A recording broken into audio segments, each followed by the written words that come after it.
صحیح مسلم شریف میں ہے، ربیہ اسلمی رضی اللہ تعالیٰ عنہ کہتے ہیں میں نے رسول اللہ صلی اللہ علیہ وسلم کو وضو کروایا۔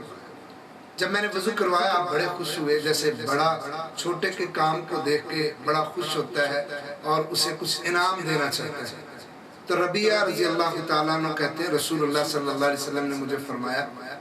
سل ربیہ اے ربیہ کچھ مجھ سے مانگو، میں اللہ سے دعا کروں گا اللہ تمہیں عطا کر دے گا۔ ربیہ اسی میں کہتے ہیں میں نے ایک دو بار رسول اللہ صلی اللہ علیہ وسلم نے کہا تو میں نے کہا مجھے کوئی حاجت نہیں ہے، کوئی ضرورت خاص نہیں ہے، آپ راضی ہیں، آپ خوش ہیں، ضرورت نہیں ہے۔ لیکن رسول اللہ صلی اللہ علیہ وسلم نے جب اصرار کیا تو میں نے آپ صلی اللہ علیہ وسلم سے کہا اے اللہ کے رسول صلی اللہ علیہ وسلم اسألک مرافقتک فی الجنہ، میں آپ سے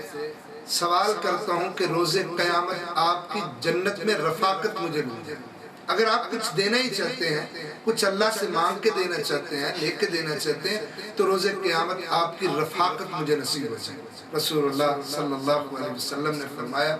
اگر تو واقعی میری رفاقت جنت میں چاہتا ہے فَإِنِّي عَلَى نَفْسِكَ بِكَثْرَةِ السُّجُودِ، تو پھر میری مدد کرنا کثرت سجدوں کے ساتھ، یعنی تو اللہ کی عبادت بہت زیادہ کرنا، انشاءاللہ روز قیامت تو میرے ساتھ ہی ہوگا۔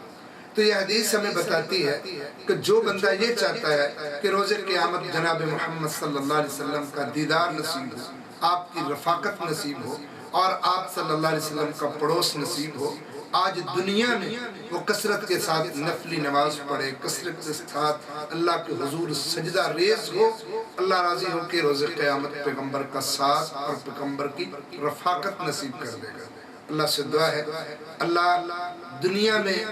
ہم اس بات سے محروم رہے کہ آپ نے آخر الزمان نبی کا دیدار نہیں کر پائے، اللہ روز قیامت پیغمبر کا دیدار اور آپ کی رفاقت نصیب